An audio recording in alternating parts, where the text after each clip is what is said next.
اب اس کے بعد جو الفاظ ہے سورہ کے، اذا زلزلت الارض زلزالها واخرجت الارض اثقالها، تو جب زمین میں زلزلہ آئے گا تو زمین اپنے سارے گڑے مردوں کو، سارے دفینوں کو نکال کر باہر پھینک دے گی۔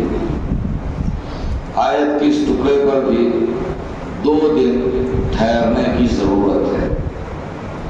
پہلا سوال تو یہ ہے، ایسا کرے گا کون؟ گڑے مردوں کو نکالے گا کون؟ کیا جو یہ کرنا چاہتا ہے اس کے پاس اتنی قدرت ہے جو گڑے مردوں کو باہر لے آئے؟ اور وہ سوال اس لیے پیدا ہوتا ہے کہ مرنے والے صرف قبر ہی میں نہیں ہیں، بہت ایسے ہیں جو سمندر میں بہہ گئے، بہت ایسے ہیں جو تہ گئے، بہت ایسے ہیں جو جل گئے، جن کی راکھیں بکھر گئیں، نہ جانے کہاں ہیں، کدھر ہیں کچھ پتا نہیں۔ اور قرآن کہہ رہا ہے کہ اذا زلزلت الارض زلزالها واخرجت الارض اثقالها، تو ہو سکتا ہے کہ آپ بھول گئے ہوں کہ ہمارے پردادا کہاں دفن ہیں، اور ہمارے چھٹے پشت کے دادا کہاں ہیں، ساتویں پشت کے کہاں ہیں، اور جو سمندر میں ڈوب کے مر گئے تھے وہ کہاں چلے گئے، اور جو حج کی واپسی کے سفر میں سمندر میں غائب ہو گئے وہ کہاں چلے گئے، آپ کو نہیں پتا، لیکن گئے تو ہیں زمینی میں۔ زمین کو پتا ہے کہ کون کہاں ہے، فرعون کہاں ہے، نمرود کہاں ہے، شداد کہاں ہے، حامان کہاں ہے، یزید کہاں ہے، سب زمین کو پتا ہے، بس اشارہ ہونے کی دیر ہے، سب کو باہر نکال کر کھڑا کر دیں گے۔ سلام بھائی محمد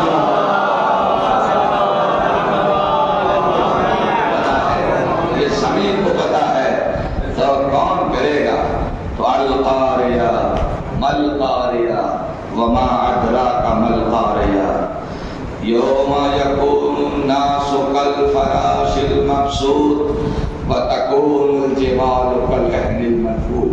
وہ دن ہوگا کہ جب آدمی پروانے کی طرح اڑے گا اور پہاڑ روئی کا گالا بن کر جیسے دنیا بھون دیتا ہے روئی کو، اسی طریقے سے پہاڑ بھون دیا جائے گا۔ نہ پہاڑوں میں وزن باقی رہے گا اور نہ انسانوں میں وزن باقی رہے گا۔ بڑے باوزن بن رہے تھے، تھوڑا سا عہدہ کیا مل گیا، زمین پر قدم ہی نہیں ٹک رہا ہے، تھوڑا سا منصب کیا مل گیا، زمین پر قدم ٹک نہیں رہا ہے، تھوڑی سی طاقت کیا آ گئی اور وہ آسمان سے باتیں کر رہے ہیں، تھوڑا سا پیسہ کیا آ گیا، اپنی اوقات بھول گئے۔ ایک دن ایسا آئے گا کہ واقعہ میں سب اپنی اوقات بھول جائیں گے۔ یوم تکون الناس کالفراش، کسی میں کچھ نہ باقی بچے گا۔ فاما من ثقلت موازینہ، صرف اسی کا قدم ٹکے گا جس کے ترازو کے پلے میں وزن ہوگا۔ ایک دن ہم نے بات یہیں پر چھوڑی تھی، اور فوراً یہاں سے نکلیں گے اور سورہ ملک میں چلیں گے۔ فاما من ثقلت موازینہ، صرف اسی کا قدم ٹکے گا، زمین پر وہی بیلنس بنا پائے گا قیامت کے دن جس کے ترازو کے پلے پر وزن ہوگا۔ تو ترازو کے پلے پر وزن کیسے آئے گا؟ کہ ہر ترازو میں 2 پلے ہوتے ہیں، ایک پلے پر اللہ گناہوں کو رکھے گا اور دوسرے پلے پر آپ کی نیکیوں کو رکھے گا۔ جب گناہ کو ڈالا تو پلہ ہو گیا ایسے، ایک دم گناہ لے کر کے دوسرے پلے کو بیٹھ گیا۔ اب کیا ہوگا کہ بس اللہ اس پر آپ کی نیکیوں کو ڈالے گا، نماز کو رکھے گا، تھوڑا سا پلہ اٹھا، روزے کو ڈالے گا، تھوڑا اور اٹھا، حج کو ڈالے گا، تھوڑا اور اٹھا، زکات کو ڈالے گا، تھوڑا اور اٹھا، ماں باپ کے ساتھ کیے گئے حسن سلوک کو ڈالے گا، تھوڑا اور بلند ہوا، آپ کے اخلاق حسنہ کو ڈالے گا، تھوڑا اور بلند ہوا، ساری نیکی کو ڈال دیا، پھر بھی گناہ کا پلہ بھاری ہے۔ تو گھبرا نہیں، جب اللہ ساری نیکیوں کو آپ کو ڈال دے گا، پھر بھی گناہ کا پلہ بھاری اور آپ کی نیکیوں کا پلہ ہلکا رہے گا، تھوڑا ہلکا رہے گا تو اللہ کیا کرے گا؟ تو اللہ اس میں سب سے زیادہ آپ کے پلے پر جس چیز کا وزن ہوگا اللہ اس کو ڈالے گا. اور وہ چیز کون سی ہے جو پلے پر وزن ڈالے گی؟ تفسیر برہان میں چھٹے امام سے نقل ہے کہ جو سب سے زیادہ آپ کے پلے پر جو چیز وزن ڈالے گا. ابھی دیکھیے یہ ہے یہاں لیکن نماز نے کچھ کام کیا, کچھ روزے نے کام کیا, کچھ حج نے کام کیا, کچھ زکات نے کام کیا, اب یہ ایسے آ گیا لیکن پھر بھی یہ لٹک رہا ہے اور یہ اٹھا ہوا ہے. تو اللہ کیا کرے گا؟ اللہ سب سے زیادہ جو وزن جانے والی چیزیں ہیں وہ دو ہیں, اللہ اس کو آپ کے پلے میں ڈالے گا. ایک آپ کے ذریعے پڑھا ہوا درود اور دوسرے ولایت امیر المومنین.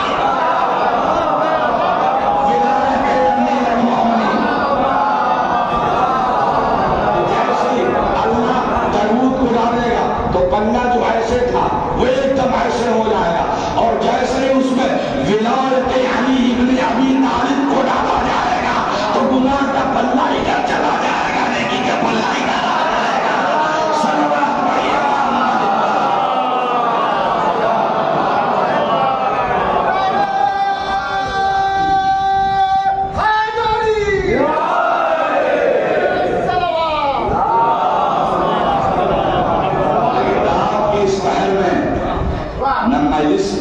پڑھنا آسان ہے اور نہ آپ کا سننا آسان ہے.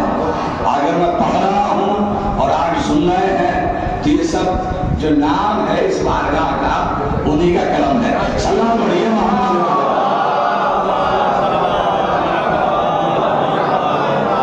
ایک دم سے جو پڑھنا ایسے تھا جیسی ولایت علی بن ابی طالب کو ڈالا جائے گا, ایک دم سے ایسے ہو جائے گا. ٹھیک ہے, مگر شفاعت کے معنی ہوتے ہیں گاؤں وغیرہ میں پہلے, اب تو الیکٹرانک ترازو آ گئی, پہلے اس میں پسنا ہوتا تھا, پسنا کہ جب ترازو کا پلہ برابر نہ ہو رہا ہو تو الگ سے کچھ چیز ڈال دیا جائے کہ جس سے برابر ہو جائے. تو ساری نیکیاں آپ کے ڈالنے کے بعد بھی اگر ترازو کا پلہ برابر نہ ہو رہا ہو تو اللہ اس میں محبت اہل بیت سے وزن پیدا کر دے گا, وزن پیدا. لہذا یہ اعمال بھی آپ کے ساتھ ہونا چاہیے. چلیے بات آ گئی ہے تو سورہ مدثر کی 2 آیت پڑھتا ہوں. اچھا, جنت میں کیوں جائیے گا؟ بہت سارے افسانے ہو سکتے ہیں, کہانی ہو سکتی ہے, سچی باتیں ہو سکتی ہیں, ان کا بیان کیا لینا. ہم لوگ چلیے جہنمیوں سے پوچھتے ہیں کہ تم جہنم میں کیوں آئے, ہے نا. جو جیل میں اسی سے پوچھ لیا جائے کہ تم نے کیا کیا تھا کہ جیل آ گئے, تو اس کا مطلب یہ ہوگا کہ ہم لوگ ایسا کام اب نہیں کریں گے, کریں گے تو ان کے ساتھ ابھی دیتے رہ جائے. ٹھیک ہے, ارے بھائی پہلے یہ تو کر لیں ہم, پہلے جنت میں جائیں گے کہ نہیں جائیں گے تو بات کا معاملہ, پہلے یہ تو طے ہو جائے کہ ہم جہنم میں نہیں جائیں گے. یہ بھی بہت بڑی بات ہے نا. تو سورہ مدثر, الا اصحاب الیمین فی جنات, داہنے ہاتھ والے جنت میں ہوں گے. الا اصحاب الیمین فی جنات یسألونک عن المجرمین, اور جو داہنے ہاتھ جنت میں ہوں گے وہ جنت کی کھڑکی سے, جنت میں کھڑکیوں کی سب ہوگی ماشاءاللہ, جنت کی کھڑکی سے جھانکیں گے تو دیکھیں گے کہ جہنم میں یہ مجرمین گنہگار سب پڑے ہوئے, کوئی تڑپ رہا, کوئی چلا رہا, کوئی رو رہا, کوئی فریاد کر رہا ہے. تو پوچھیں گے یہ جنت والے, ما سلککم فی سقر, یہ تو بتاؤ فلانے کو دنیا, یہ تو بتاؤ تم کرتے کیا تھے کہ جہنم میں آ گئے. سورہ مدثر ہے, سورہ جاگ رہے ہیں آپ, بہت تھکے ہوئے ہیں, لیکن میرے نام پر مت جاگیے, قرآن کے نام پر جاگ جائیے. سلمان بھائی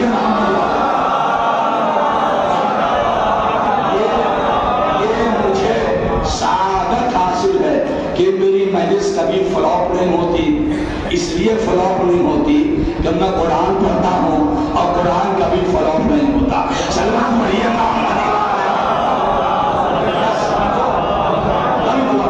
قرآن کبھی فلوپ نہیں تھا، نہ ہے اور نہ رہے گا. میں اپنا کچھ پڑھتا ہی نہیں، 2-4 جملہ بھی اپنا نہیں بولتا، سارا وقت تو آئے تو اس کے ترجمے میں ہی چلا جاتا ہے. سلمان پڑھیے محمد والے. یہ بحث ہی نہیں ہوگی. اس لیے مجلس کے بعد ہم نے کبھی کہیں کسی سے نہیں پوچھا کہ میری مجلس کیسی رہی، اس لیے کہ پوچھ لوں تو یہ قرآن کی توہین مانی جائے گی. سلمان پڑھیے محمد والے. نہیں پوچھا ما سلککم فی سقر، تم جہنم میں کیوں ہو؟ تو وہ جہنمی کہیں گے کہ دیکھو بھائی جنتی، وجہ یہ ہے، پہلی بات یہ ہے کہ لم نکن من المصلین. پہلی بات یہ ہے کہ ہم نماز نہیں پڑھتے تھے. لم نکن من المصلین، ہم نماز نہیں پڑھتے تھے. وَلَمْ نَكُ نُطْعِمُ الْمِسْكِينَ، اور ہم بھوکوں کو کھانا نہیں کھلاتے تھے. لَمْ نَكُ نُطْعِمُ الْمِسْكِينَ، بھوکوں کو کھانا نہیں کھلاتے تھے. وَكُنَّا نَخُوضُ مَعَ الْخَائِضِينَ، اور ہر باطل کے ساتھ اس کا جھنڈا لے کر کھڑے ہو جاتے تھے، زندہ باد مرد آباد کرنے لگتے تھے. یہ اتنے لوگ جو الیکشن میں زندہ باد مرد آباد کرتے رہتے ہیں پیچھے پیچھے، کیا ان کو کچھ ملنے والا ہوتا ہے؟ وزیر بننے والے ہوتے ہیں؟ نہیں نا، کچھ ملنے نہیں. ایک تو چائے بھی نہ ملتا مگر دن بھر جھنڈا اٹھائے ہوئے زندہ باد زندہ باد زندہ باد، خالی فوٹو دکھانے کے لیے کہ فلانے بدماش کے ساتھ دیکھو آج ہم کیا ہو رہے تھے. سلام مریم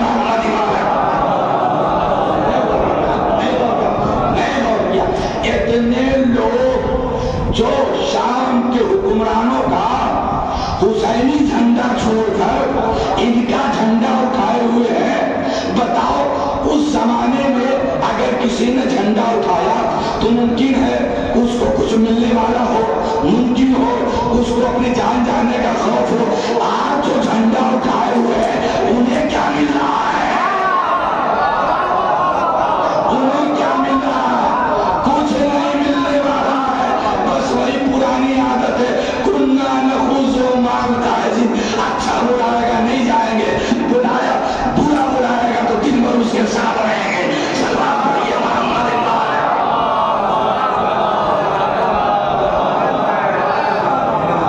کنّا نخوض مع الخائضین وکنّا نکذب بیوم الدین، اور قیامت کو جھٹلاتے تھے. حتی آتانا الیقین، یہاں تک کہ موت آ گئی. یقین قرآن کی زبان میں موت کو کہا جاتا ہے. حتی آتانا الیقین، یہاں تک کہ موت آ گئی. تب اس سے پوچھا جائے گا فما تنفعهم شفاعۃ الشافعین، تم اتنا جھنڈا اٹھا کے گھومتے تھے، فلانے صاحب فلانے صاحب فلانے صاحب زندہ باد زندہ باد زندہ، کیا ان میں سے کسی نے تمہاری شفاعت نہیں کیا؟ تو منہ لٹکا کے کہیں گے کہ آج کسی کی شفاعت کام نہیں آئے گی، اس لیے کہ جن کا جھنڈا اٹھانا تھا ان کا تو اٹھایا نہیں، ان کا اٹھاتے تھے. میرے دوستو، میت کے سرحانے کھڑا ہو کر امام جب نماز جنازہ پڑھتا ہے تو ایک فقرہ آتا ہے، ایک تکبیر کا، اللہم انا لا نعلم منہ الا خیرا، ہم کچھ بھی نہیں جانتے اس کی زندگی سے سوائے خیر کے.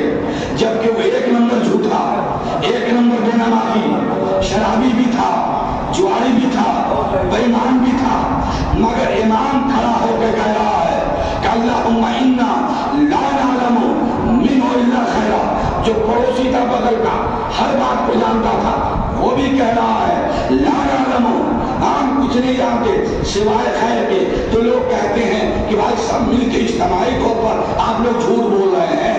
ارے بھائی سمجھو، جو امام میت کے سرحانے میت کے سامنے کھڑے ہو کر نماز جنازہ پڑھتا ہے وہ فروع دین کی گواہی نہیں دیتا، وہ اصول دین کی گواہی نہیں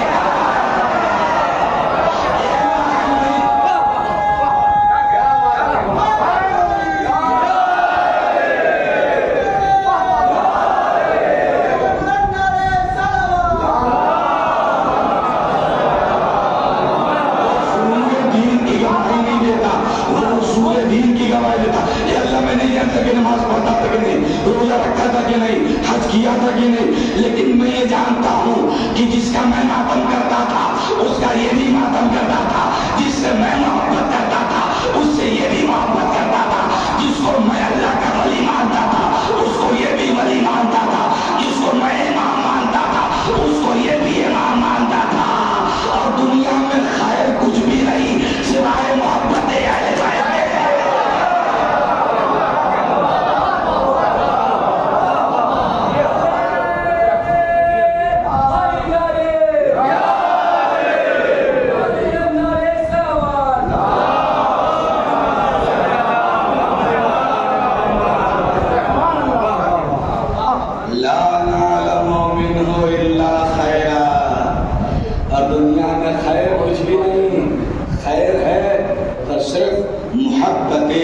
بیت۔ اور اسی کی گواہی دی جاتی ہے۔ تو میرے دوستو چلو یہ دیکھتے ہیں کہ جو کہہ رہا ہے کہ زمین اگل دے گی اس کے پاس کتنا پاور ہے، کتنا پاور ہے۔ چلیے میرے ساتھ سورہ ملک، سورہ ملک یہ قرآن کا 67واں سورہ ہے، 67۔ اس میں 30 آیتیں ہیں، 335 الفاظ ہیں اور 1388 حروف ہیں۔ صلوات پڑھیے محمد۔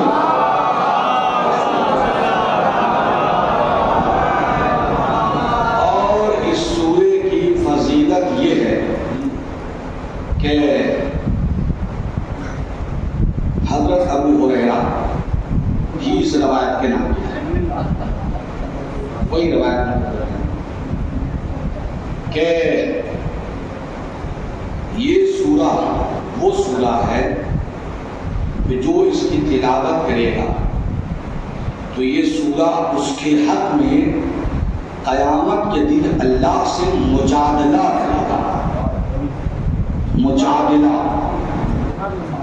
اللہ سے مجادلہ کرے گا۔ کیسے؟ جیسے آپ دفن کر کے آئے میت کو تو فوراً یہ سورہ قبر میں پہنچ جائے گا مجسم ہو کر، اور جو فرشتے جاگ رہے ہیں نا، قسم تو خدا جاگ جائے بڑا لطف آ جائے گا۔ سلمان بڑھیا محمد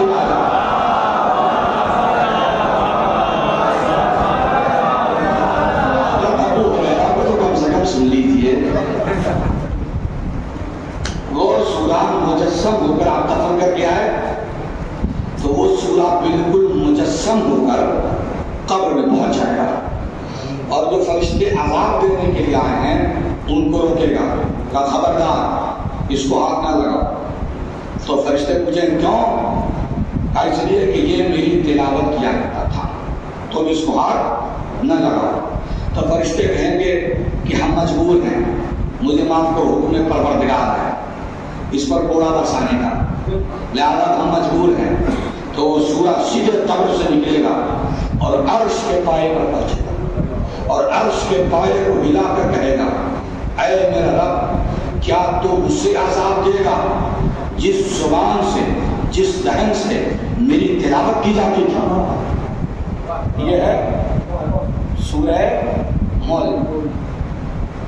تو حضور نے کوئی ایک چیز چھوڑا تھا، ایک چیز نہیں نا، انی تارکن فیکم الثقلین، ہم تمہارے درمیان دو ہم وزن، دو برابر کا وزن رکھنے والی دو چیزیں چھوڑ کر جا رہا، ایک قرآن اور دوسرے اہل بیت۔ ہم وزن، ہم وزن کا مطلب کیا ہوتا ہے؟ یہی تو جو ایک کا وزن ہے، ایک کا ویٹ ہے وہی دوسرے کا ویٹ، جو ایک کی طاقت ہے وہی دوسرے کی طاقت، دو برابر ہم وزن۔ اسی لیے کہا جاتا ایک قرآن صامت ہے اور ایک قرآن ناطق ہے۔ فیصلہ تو ہو گیا، کیسے آپ سن رہے ہیں دوستو؟ فیصلہ ہو چکا ہے، دو ہم وزن ہے۔ تو جب آپ نے یہ دیکھ لیا، خود حضرت ابو ہریرہ کی زبانی کہ قرآن صامت یعنی قرآن کے ایک سورے کا پاور یہ ہے کہ وہ قبر میں آ جائے اور فرشتے کو عذاب دینے سے روکے، تو یہ کیسے ممکن ہے کہ رسول دو چیزیں چھوڑ کر جائے؟ ایک تو مدد کے لیے قبر میں آئے اور دوسرا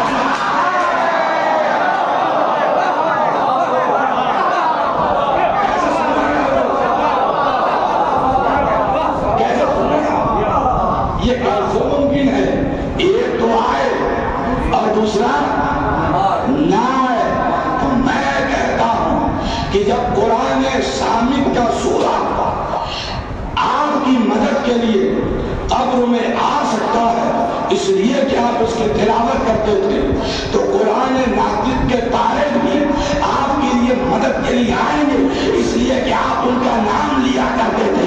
نعرہ حیدری، بولو نعرہ حیدری۔ آپ کا یہ کہا ہوا یا علی ویسے ہی علی کو قبر میں لے کر آئے گا، جیسے آپ کے ذریعے پڑھا ہوا سورہ ملک کو قبر میں لے کر آیا۔ سلام پڑھیے محمد۔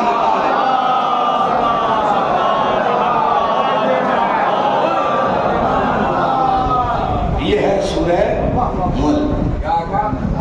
بسم اللہ الرحمن الرحیم۔ تبارک الذی بیدہ الملک وَهُوَ عَلَى كُلِّ شَيْءٍ قَدِيرٌ۔ بابرکت ہے وہ جس کے دست قدرت میں ملک ہے، بیدہ الملک، جس کے دست قدرت میں ملک ہے، وَهُوَ عَلَى كُلِّ شَيْءٍ قَدِيرٌ، اور وہ ہر چیز پر قدرت رکھتا ہے، جس سے جب جو چاہے کام لے لے، اس کی قدرت ہے، جب چاہے جو چاہے۔ الذی خلق الموت، اس کی قدرت کیا ہے؟ الذی خلق الموت والحیات لیبلوکم ایکم احسن عملا۔ الذی خلق الموت، اس نے موت کو خلق کیا ہے اور اس نے حیات کو خلق کیا ہے تاکہ تمہیں آزمایا جائے۔ یہ اس کی قدرت ہے کہ اس نے موت کو خلق کیا، اور ایسا تو ہوا نہیں ہے، پہلے حیات ملتی ہے پھر موت آتی ہے نا، لیکن قرآن کہہ رہا ہے کہ اللہ وہ ہے جس نے موت کو خلق کیا اور پھر حیات کو خلق کیا۔ یہ اس کی قدرت ہے۔ حیات سے حیات نکالنا کمال نہیں ہے، موت کے چنگل سے حیات کو نکالنا کمال ہے۔ تمہارا رب حیات سے حیات نہیں نکالتا، موت سے حیات کو نکالتا ہے۔ لَيَبْلُوَکُمْ أَيُّکُمْ أَحْسَنُ عَمَلًا وَهُوَ الْعَزِیزُ الْغَفُورُ، اور وہ عزیز بھی ہے اور غفور بھی ہے۔ الَّذِی خَلَقَ سَبْعَ سَمَاوَاتٍ طِبَاقًا، الَّذِی، بہت توجہ میرے دوستوں، یہ قرآن ہے۔ الَّذِی خَلَقَ سَبْعَ سَمَاوَاتٍ طِبَاقًا، اور تمہارا رب وہ ہے کہ جس نے 7 آسمان طبق در طبق پیدا کیے۔ الَّذِی خَلَقَ سَبْعَ سَمَاوَاتٍ طِبَاقًا ما ترى فی خلق الرحمن من تفاوت، ذرا دیکھو تو تمہارے رب کے بنائے ہوئے آسمان میں کوئی کجی ہے، کوئی عیب ہے، کوئی نقص ہے؟ ما ترى، ذرا دیکھو تو فی خلق الرحمن من تفاوت، کوئی عیب ہے، کوئی کجی ہے؟ ثم ارجع البصر هل ترى من فطور، نہیں ایک مرتبہ اور دیکھ لو، کہیں پر کوئی چھید نظر آ رہا ہے، کہیں پر کوئی شراب، کہیں پر کوئی پھول، کہیں پر کوئی عیب، دیکھو نا پھر دیکھ لو۔ ثم ارجع البصر هل ترى من فطور، کہیں پر کوئی عیب ہے، کہیں پر کوئی نقص ہے، کہیں پر کوئی چھید ہے، کہیں پر کوئی شگاف ہے۔ ثم ارجع البصر هل ترى من فطور، دیکھ لے اے بندہ دیکھ لے۔ فارجع البصر هل ترى من فطور ثم ارجع البصر کرتين، نہیں ایک مرتبہ اور دیکھ۔ کتنی مرتبہ دکھایا آپ کو؟ 3 مرتبہ نا، 3۔ الذي خلق 7 سماوات طباقا، پہلی بات ما ترى في خلق الرحمن من تفاوت، دیکھ لے کوئی کمی ہے، کوئی عیب ہے۔ فارجع البصر هل ترى من فطور، دوبارہ پھر دیکھ لے تاکہ بعد میں یہ کہنے کا موقع نہ ملے کہ ہم نے اچھی طرح دیکھا نہیں تھا، روا روی میں دیکھ لیا تھا، اچھے سے دیکھتے تو کوئی عیب نکال ہی دیتے، کوئی نقص مل ہی جاتا۔ سلمان بھائی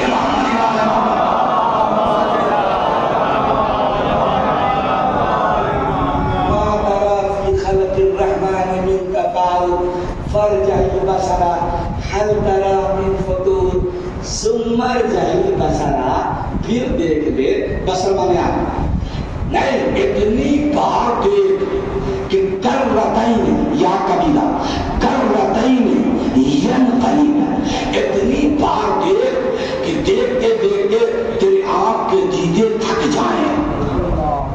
ینقلب الیک خاسئا وهو حسیر، اتنی بار دیکھ کہ تیری آنکھ کے دیدے تھک جائیں. اس کے بعد بتا کہ اللہ کے بنائے ہوئے اس آسمان میں کہیں پر کوئی چھید ہے، کہیں پر کوئی سراف ہے، کہیں پر کوئی کمی ہے، کہیں پر کوئی نقص ہے، کہیں پر کوئی عیب ہے، کہیں پر کوئی ٹیڑھا پن ہے. نہیں میرے معبود، ہم نے خوب دیکھا کہیں پر کوئی نقص نہیں، کہیں پر کوئی عیب نہیں، کہیں پر کوئی کجی نہیں، کہیں پر کوئی ٹیڑھا پن نہیں. تو میں پوچھتا ہوں اہل جنت پٹی، یہ بتاؤ کہ آسمان میں کجی کیوں نہیں ہے؟ سورہ ملک پوچھ رہا آپ سے کہ آسمان میں کجی کیوں نہیں ہے، آسمان میں عیب کیوں نہیں ہے، آسمان میں نقص کیوں نہیں ہے، آسمان میں چھید کیوں نہیں ہے؟ تو اس لیے نہیں ہے تو اسے آپ نے نہیں، ہم نے نہیں بنایا ہے، اسے اللہ نے بنایا ہے. نہیں غور کیا آپ نے؟ اسے ہم نے نہیں بنایا، اسے اللہ نے بنایا. اس کا مطلب یہ ہوا کہ جسے اللہ بناتا ہے اس میں چھید نہیں ہوتا، جسے اللہ بناتا ہے اس میں عیب نہیں ہوتا، جسے اللہ بناتا ہے اس میں کجی نہیں ہوتی، جسے اللہ بناتا ہے اس میں نقص نہیں ہوتا. ارے یہی تو ہم 1400 سال سے کہہ رہے ہیں کہ جسے اللہ بناتا ہے اس میں نقص نہیں ہوتا، وہ بے عیب ہوتا ہے. اس لیے اپنے بنائے ہوئے کو چھوڑ دو، اللہ کے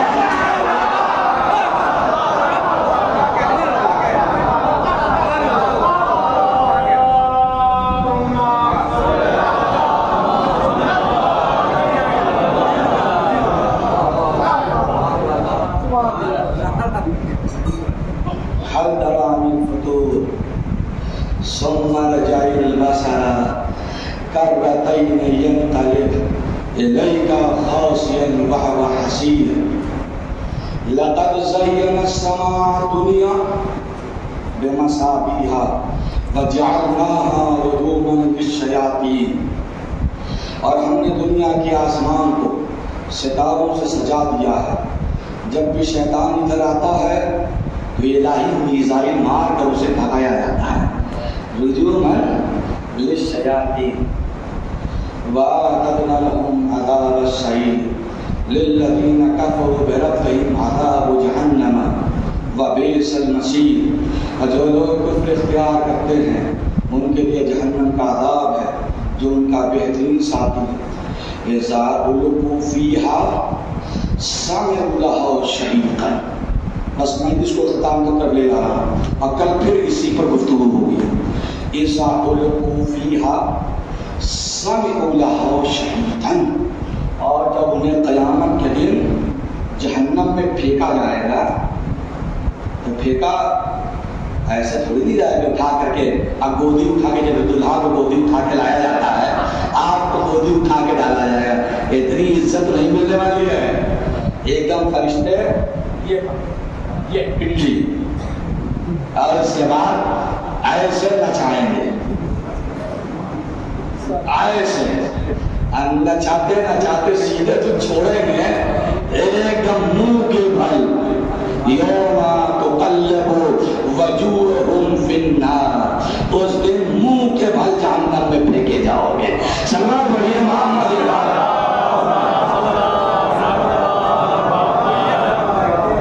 یہ عزت ہوگی. اور تمیزو من الخیز. تو اذا القوا فیہا سمعوا لہا شہیقا. جب تمہیں جہنم میں پھینکا جائے گا گناہگاروں کو تو شہیقا جہنم چکھاڑے گی، جہنم سے چیخ نکلے گی، مار غصے کی. جہنم اس لیے کہ جہنم ہے مگر جہنم سے ہر چیز کا کچھ نہ کچھ اسٹیٹس ہوتا ہے.